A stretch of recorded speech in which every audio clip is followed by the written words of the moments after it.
लगातार कार्रवाई भी कर रहे हैं माइनिंग टास्क फोर्स को लेके, और लास्ट बैठक से इस बैठक में काफ़ी इम्प्रूवमेंट भी है इन टर्म्स ऑफ कंप्लायंसेस, और मेजर मिनरल माइनर मिनरल दोनों के लिए बृहद चर्चा भी हुई।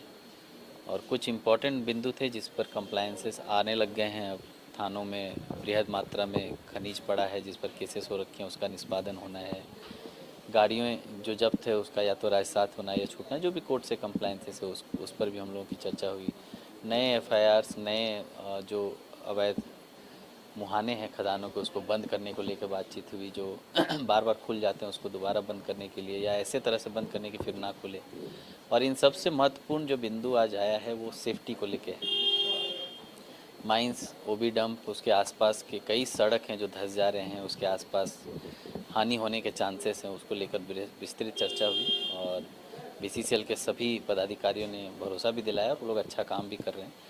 तो हम लोग प्रयास कर रहे हैं कि ऐसा कोई भी रोड जो धंसने वाला है या धंस रहा है उसकी रिपेयरिंग जो है हमारा विभाग आरसीडी है या फिर जो भी एनएच है और साथ साथ बीसीसीएल मिलकर करे, अल्टरनेटिव रूट्स आइडेंटिफाई करे, ताकि किसी की किसी तरह की हताहत नहीं हो।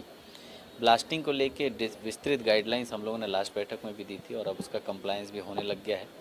जो घटनाएं थी अनप्लान्ड ब्लास्टिंग की, वो लास्ट महीने से इस महीने काफ़ी कम भी हुई है और मुझे लगता है आगे आने वाले समय में और भी कम होगी। प्रॉपर जो उसके गाइडलाइन है इन टर्म्स ऑफ इंटीमेशन की कितने बजे होना है, कि किस एरिया में होना है, क्या उसमें एहतियात बरतना है, इन सब चीज़ का माइकिंग होना है, इन सब चीज़ों पे कार्य चल रहा है। और अंत में हम लोगों ने निर्देश दिया है कि माइनिंग टास्क फोर्स का जो बैठक है वो सिर्फ सेफ़ माइनिंग को ही लेके नहीं, अवैध माइनिंग को ही लेके नहीं, सस्टेनेबल माइनिंग को लेके भी है। तो हर एक जीएम को कहा गया है कि अपने अपने क्षेत्र में जो है सस्टेनेबल माइनिंग को लेके काम करें। उसमें वाटर कंजर्वेशन है, बड़े बड़े वाटर रिजर्वायर बनाने हैं ग्रामीणों के इस्तेमाल के लिए, प्लांटेशन करना है, वो भी डंप का एरिया है उसको कन्वर्ट करना है माइनिंग क्लोजर में, माइनिंग क्लोजर प्लान के तहत उसको ग्रीनरी में कन्वर्ट करना है। तो इन सब चीज़ों पर भी विस्तृत चर्चा इस बार हुई है और मुझे लगता है कि अगले बैठक में हम लोगों को उसका कंप्लायंस और संख्या भी आने लग जाएगा। सर एक